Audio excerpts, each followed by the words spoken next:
Selamat datang di podcast Kotak Masuk. Podcast pengaman wawasan dengan canda.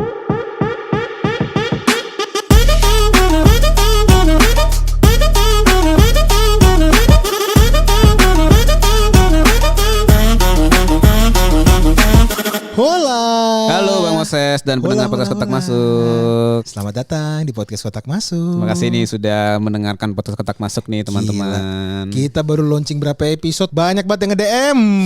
DM apa tuh Bang? Ya, gue sangat seneng sih nih karena banyak yang mengapresiasi ya. Benar. Episode kita juga dapat masukan, Ya. dapat kolaborasi dari The Podcaster Benar. kemarin. Ya moga-moga apa yang kita buat bisa menjadi manfaat buat Benar. yang lain. Bener ya? Luar biasa, emang tujuannya mulia ya Bang ya. Ya. Padahal dulu juga mulanya juga Dari berawal obrolan. dari telepon malam. Iya.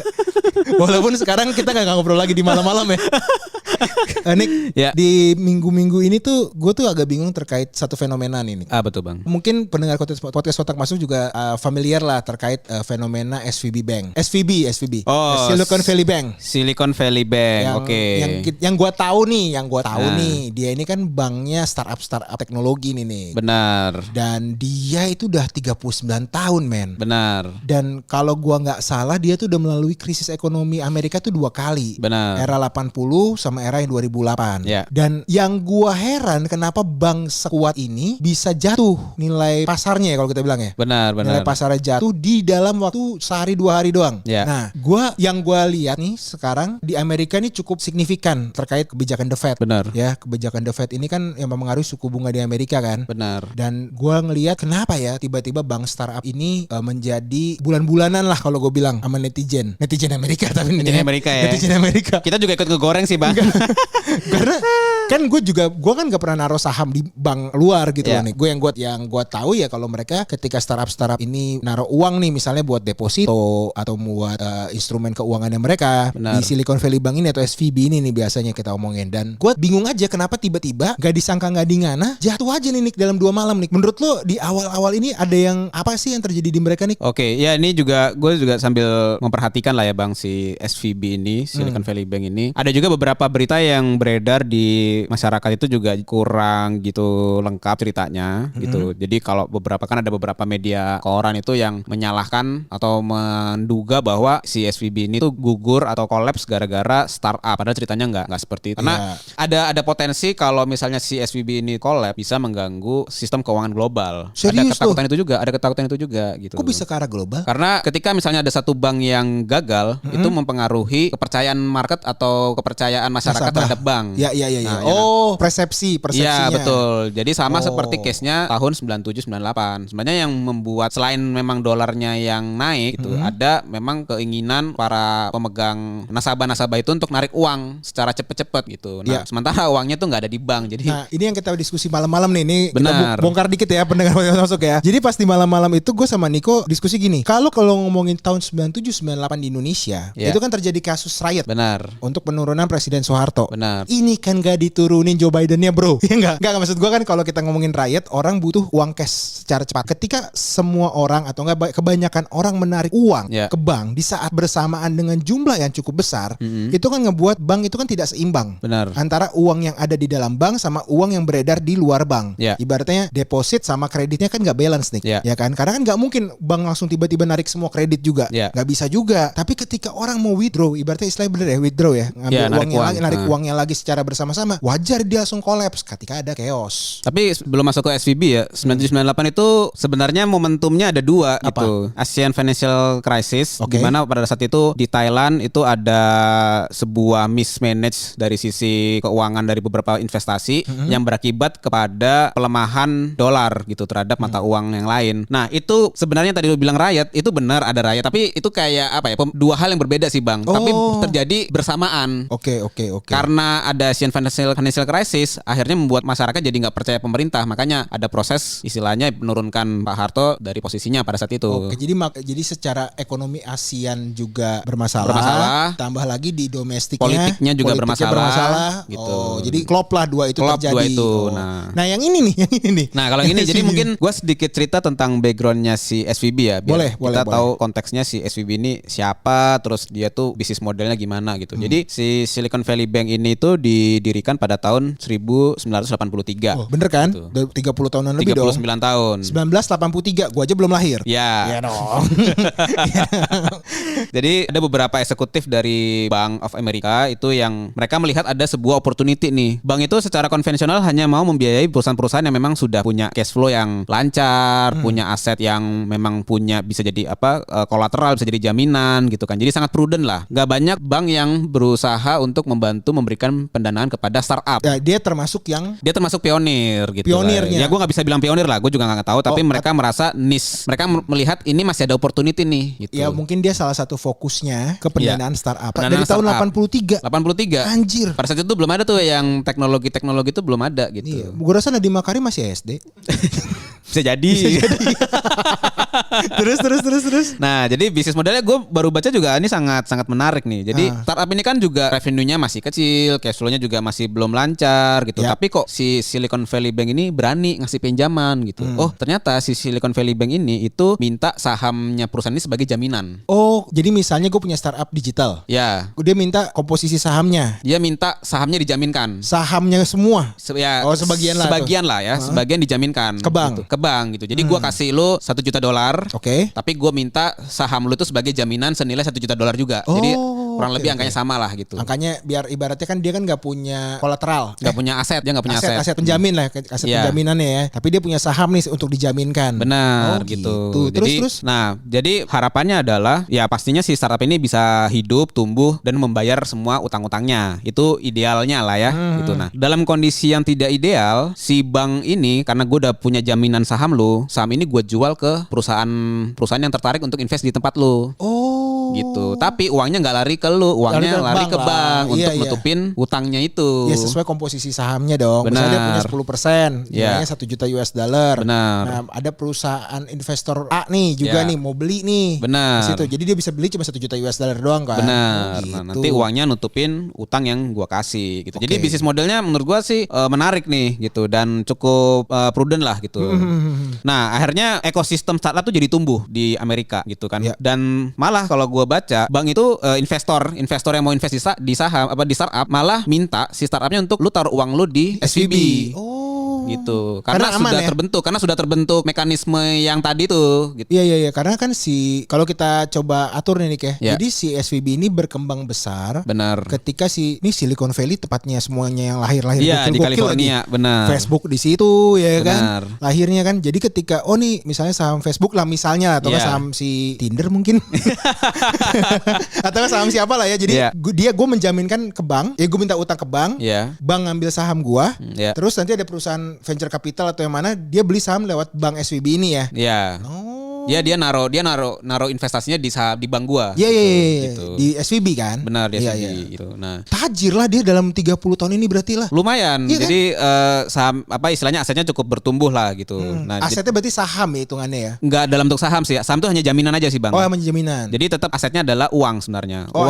Asetnya adalah uang. Nah, uangnya datang dari mana? Dari investor gitu. Karena tadi seperti yang lu bilang ini sudah melewati berbagai macam krisis 97 98, 2007 2008. Jadi sebenarnya bisnis modelnya tuh baik lah gitu, prudent gitu, tidak ada masalah dan bahkan di 2015 si SVB ini sudah mendanai hampir 65% startup di US. Wah, anjir. Lebih dari 50%. 65%. Iya, gila. Gitu.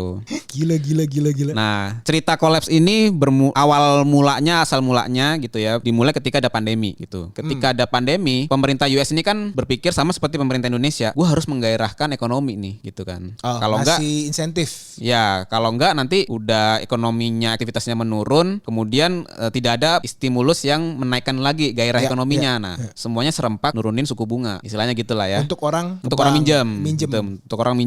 Nah, karena suku bunga ini murah, bahkan di US bisa sampai 0, sekian persen. Hah, suku bunga pinjam? Iya, bisa suku bunga acuan lah, bunga acuan ya. 0, sekian persen. Akhirnya para investor ini jadi merasa ini uang mudah nih, uang gampang gitu. Iyalah. Jadi dia minjem ke bank, dia invest di perusahaan-perusahaan investasi, startup gitu. Nah, makanya banyak banget istilahnya fundraising. Bahkan pada saat pandemi yang kita pikir ekonomi nggak tumbuh, ini malah banyak fundraising gitu kan. Ya, di Indo juga dapat. Bener kan? Iya, benar. Plus juga narasinya adalah perusahaan teknologi ini justru malah makin bernilai pada saat pandemi. Ya gitu contoh kan. kalau kita ngomongin tentang Zoom. Benar. Ya kan Zoom kan juga naik, Netflix. Benar. Ya Spotify yang pokoknya yang aplikasi yang mendukung lu ketika masa pandemi pas WFH kemarin kan. Benar gitu. Jadi banyak uang yang dikucurkan. Nah, investor ini naruh uang di startup langsung gitu kan. Nah, startup ini tiba-tiba punya uang banyak. Gua uangnya banyak nih gitu kan. Nah, karena SVB ini sudah masuk ke dalam ekosistemnya secara dalam. Nah, startup ini gua taruh deposito di tempat lu ya, di SVB ya. Nanti kalau misalnya gua butuh buat operasional gua tarik. Ya misalnya gua tarik dikit-dikit lah gitu kan. Nah, si SVB ini bahkan dia merasa dari yang gue baca ini asetnya tuh jadi berlipat 3 kali dari 2020 ke 2022. Gede loh. 3 kali lipat nilai asetnya bertambah gitu. Aset itu berarti uang yang dipinjemin. Nah, artinya startup ini banyak yang naruh uangnya dulu di SVB gitu. Nah, si SVB kebingungan. Mau diapain nih duit? Mau diapain ini duit gitu kan. Sementara gue harus bayar bunga gitu kan. Nah, tapi sebenarnya nggak ada yang salah. Teorinya adalah ketika lu punya uang banyak dan lu ngerasa ini aset investasinya ini harus aman, lu taruh di deposito. Oh iya. Bener kan? Bener. Yang resikonya rendah lah. Resikonya rendah. Nah, itu sebenarnya dilakukan oleh si SVB.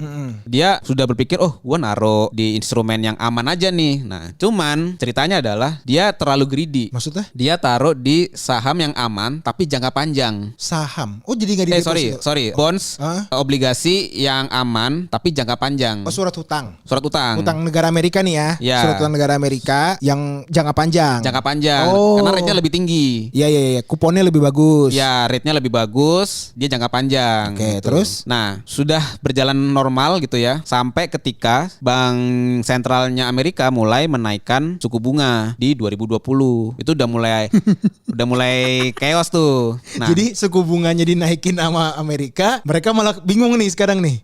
Bingungnya gini. Ini contoh ya Bang ya. Gua beli saham obligasi lah ya. Beli obligasi gitu ya. Beli obligasi. Kemudian dengan suku bunga acuannya misalnya 0,25% gitu ya. Nah, suku bunganya si Bank Sentral ini naik sampai ke 4,5%. Waduh, jadi jauh dong. Naiknya kan drastis. Nah, sementara obligasi yang cuma 0,25 itu basisnya 0,25% plus sekian persen lah untuk istilahnya margin dong. lah. Gak nutup dong nih. Bukan gak nutup. Jadi kalau misalnya ada startup yang butuh uang, kan gue harus cairin obligasi gue kan. Bener. Gini kan, gue harus cairin, gue kasih ke startup. Ini uang lu gitu, gue balikin. Nah, masalahnya pada saat gue mau jual obligasi ini, nilainya tuh turun. Oh jadi nggak sesuai sama yang diharapin sama si startupnya juga. Nilainya misalnya $1 juta. Nilainya 1 juta. Misalnya gue beli obligasi $1 juta nih, gitu kan. Nah, suku bunganya naik nih di Amerika. Nah, ini analoginya nggak persis sama, tapi yang biar gampang kayak misalnya di dunia ini pasti wajar ada indeks yang naik, ada indeks yang turun. Gitu kan. Kayak kalau misalnya rupiah menguat, ada melemah lawannya. Dolarnya melemah gitu kan. Jadi ini hubungannya sama persis kayak gitu. Jadi suku bunga itu naik, harga obligasi ini kalau gua jual di pasar turun. Karena nggak menarik. Berbanding terbalik gitu loh. Orang misalnya nih obligasi gua tadi 0,25% plus gitulah ya. Ada yang mau beli nggak? Ngapain gua beli obligasi lu cuman bunganya 0,25%. Ini obligasi sebelah 5%. Tapi beli dong. Ya udah gua beli tapi harganya diskon ya gitu. Nah, karena dia terpaksa harus jual obligasi karena ada startup yang butuh uang, nah dia jual rugi. Anjir. Jual rugi inilah yang mengakibatkan lama-lama uangnya habis. Udah gua jual semua obligasi gua, sementara si startup ini masih punya akun rekening gitu loh. Kan di rekening gua masih ada sekian, mana uangnya gitu. Nah, itu yang kelabakan tuh. Wah, gila. Chaos banget ini, Chaos. Nah, makanya banyak pakar yang bilang harusnya ketika si SVB ini tuh pegang uang banyak dari startup, lu taruhnya di instrumen obligasi jangka pendek aja. Iya. Yang setiap 3 bulan itu rate-nya berubah gitu, berubah gitu. Kadang gini. Mungkin pendengar podcast Kotak Masuk, kok gue aja salah nih ngomongin nih. Agak bingung nih. Jadi gini, kalau obligasi yang jangka panjang, otomatis rate-nya itu memang kekunci. Misalnya lo main 6 tahun, 10 tahun itu jangka panjang tuh biasanya. Tapi kalau main obligasi kayak tadi, misalnya gue cerita waktu pas mau THR atau gue mau dapat uang gitu ya. Obligasi jangka pendek misalnya setahun ini setahun ada tuh kan, gue lupa di Indonesia. Bahkan ada 6 bulan kalau nggak salah. Ya 6 bulan sampai setahun lah. 6 bulan sampai setahun tuh obligasi ada. Nah, kalau yang jangka pendek ya rate-nya ya mungkin lebih kecil ya biasanya, tapi bisa lo cairkan dengan rate yang lebih bagus sebenarnya dibandingkan yang jangka panjang. Karena jangka panjang which is lo butuh duit cepat, ya lo harus kepotong sebenarnya sebenarnya untuk nyairin yang jangka panjang harus kan. Dijual diskon. Karena misalnya benar dijual diskon lah. Misalnya rate-nya 5%. Tapi karena jangka panjang ya lo harus terima cuma 2%, 1%. Bener gitu kan teorinya. Nilai obligasinya mengecil. Nilai obligasinya mengecil. Tapi kenapa dia cuma di obligasi ya si gila ini, si bank ini? Kalau dari praktek banknya memang idealnya seperti itu sih. Karena lu kalau taruh, maksudnya gini, apalagi sih aset yang lebih aman gitu loh Bang dibanding obligasi itu, obligasi negara misalnya gitu atau itu obligasi paling aman malah ya. Karena negara yang ngejamin. Iya, kan lu nggak mungkin taruh di saham, itu sangat beresiko. Jadi secara frameworknya udah bener, cuman pakar-pakarnya bilang ya lu kayaknya salahnya lu taruhnya di obligasinya yang jangka panjang nih. Lu mestinya yang jangka pendek. Jadi kalau rate-nya naik, lu nggak usah worry, lu cuman lu cuman tinggal sesuaiin timeline lu aja gitu. Dan kalau gue nih nangkepnya nih yang telepon malam-malam tuh Nick, si venture capital, credit company ya, Moody's ya. Moody's itu kan nelpon tuh ke CEO-nya kan. Malam bro, kayaknya kredit rating lu gue turunin deh. Nah kredit rating itu kan istilahnya kan kalau gue nggak salah ada triple A ya kalau nggak salah ya. Triple A, terus ada B, ada C ya kalau nggak salah Nick ya. Benar. Jadi misalnya dia ratingnya dulu triple A, dia mau diturunin nih ke double A atau A doang atau B doang. Itu signifikan akan ngerubah persepsi pasar ya. Pasti. Ya kan. Pasti. Ibaratnya bank nih, wah harusnya dikreditin nih yang kelas platinum nih, kenapa jadi kelas rakyat melata ya kan, atau rakyat jelata gitu loh. Itu tuh yang gue masih penasaran kenapa tiba-tiba Moody's itu nelpon ke si SVB ini. Walau kita nggak tahu lah teori-teori apa yang terjadi, cuman ini mungkin tadi yang lu bilang si Moody's ini udah ngeliat nih, ini uang si nasabahnya ini gak balik-balik nih bank nih pasti bermasalah gitu loh.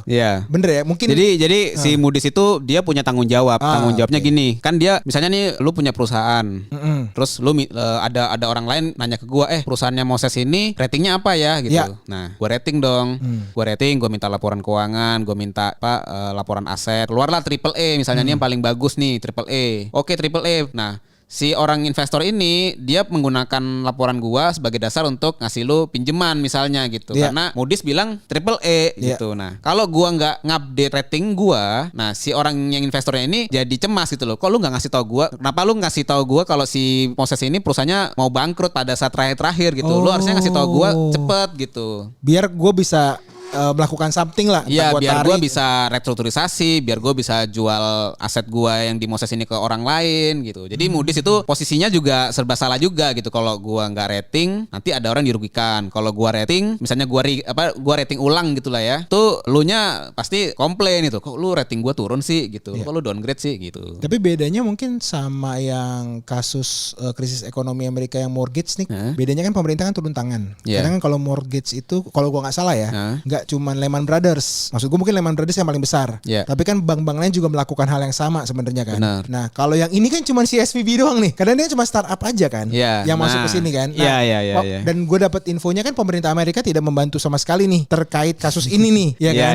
Nah, ini tadi seru juga nih. Gue lupa nambahin juga. Jadi pertanyaannya kan gini, kalau lu sebagai perusahaan startup yang naruh uang di gua untuk deposito, kalau lu nggak tahu berita kalau gue bermasalah, lu baik-baik aja kan sebenarnya. Iya kan? dong. Gitu kan? Nah, fine-fine aja dong. Jadi sebenarnya memang salah satu alasan kenapa si SVB ini bermasalah, ya ada informasi-informasi yang beredar bahwa si SVB ini bermasalah, sehingga si startup ini punya kekhawatiran kalau ini nggak gua ambil uang gua yang ada di SVB, ada dua kemungkinan nih, gua dibantu Amerika, SVB-nya aman, atau si Amerika nggak bantuin, uang gua hilang.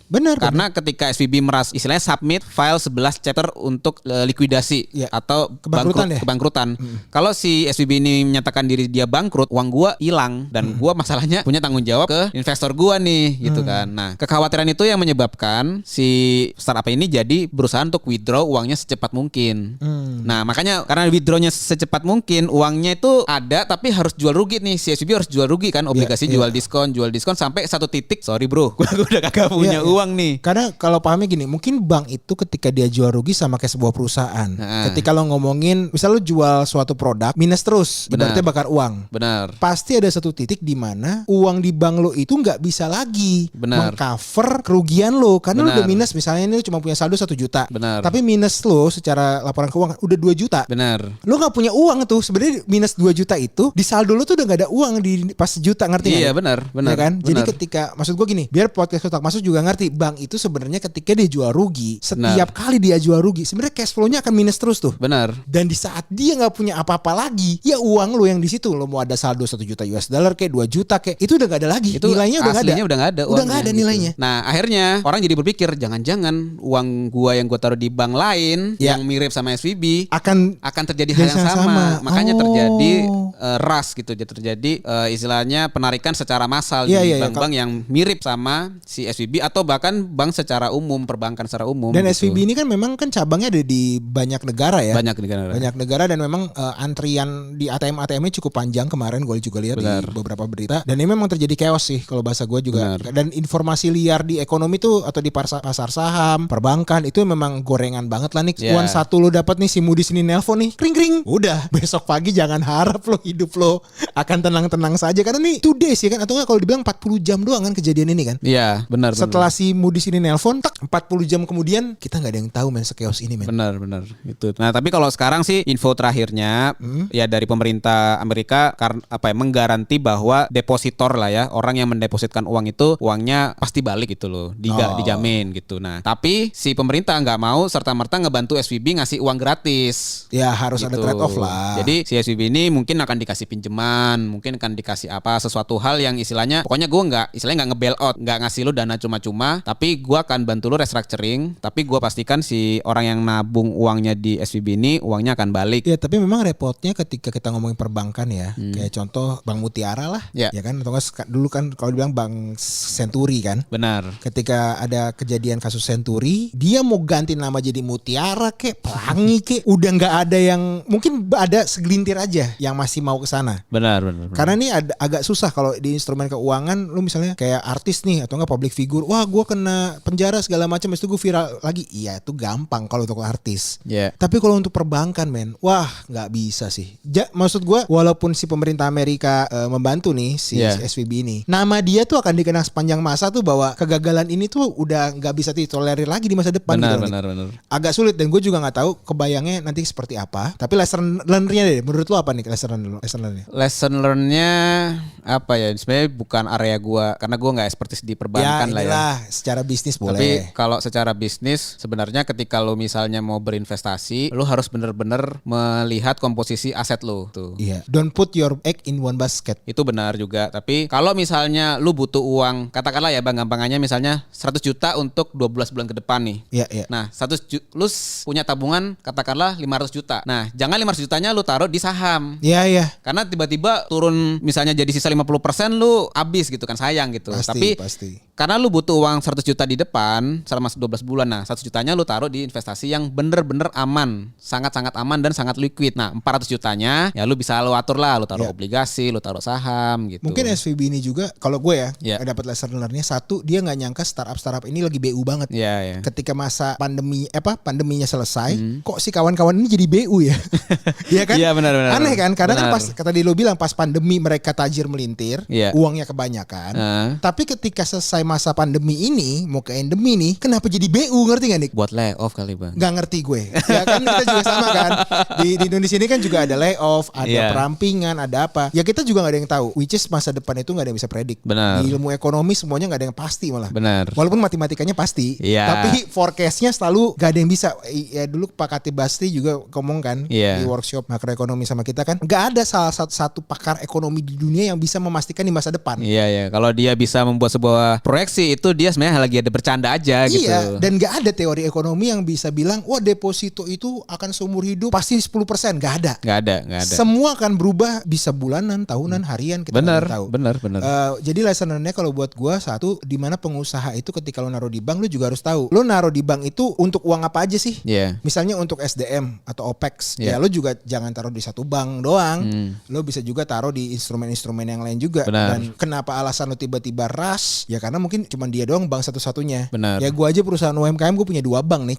Ya kan. Jadi misalnya ada misalnya 90% ada di bank A, 10% ada di bank B. Jadi once kenapa-napa masih bank A, gue gak kenapa-napa juga, masih ada nyawa buat hidup lah gitu. Masih ada backup plan lah ya. Backup plan. Jadi maksud gue mungkin mereka juga banyak pakar-pakar ekonomi, ahli ekonomi yang jago-jago. Tapi memang di saat sekarang kita gak bisa predik. Jadi siapin aja safety jacket lo lebih banyak. Benar. Gak cuma satu, dan bijak-bijak lah dalam mengelola keuangan sih ya. Itu sih kalau gue lesson learn sih. Paling itu sih. Ya ini moga-moga bisa membantu menjelaskan lah ya Bang ya. Ya walaupun pasti masih ada yang bingung, tapi maksud gue kita mencoba. Dari persepsi kita berdua ya agak sotoy pasti. Tapi semoga kalian juga kalau ditanya bos kalian apa sih fenomena SVB, kalian bisa jawab dikit-dikit. Jawab dikit-dikit lah. Kayak kan? Karena bos kalian juga mungkin belum tahu juga gitu belum. Mungkin bos tuh pengen denger nih, Senin ini apa sih yang bisa dibahas sama anak buah gua nih kan sambil ngopi-ngopi kan. Tapi intinya ini tidak diprediksi sama SVB juga, tidak diprediksi oleh ekonom-ekonom terbaik juga. Ketika nilai obligasi lo di pasar di surat berharga Amerika di bawah suku bunga Amerika, ya kan? Itu kan? Itu juga nggak diprediksi. Mungkin diprediksi dari awal-awal, tapi kejadiannya baru di nggak salah 2 minggu lalu lah ya. 2 minggu lalu, dan ini yang membuat startup juga kebakaran jenggot karena uangnya nggak ada. Benar. Dan selalu berbisnis dengan cash flow yang positif lah, tolonglah. Jangan bakar duit lagi. Itu aja dari gue. Terima kasih semua. Sampai ketemu di episode selanjutnya. Bye.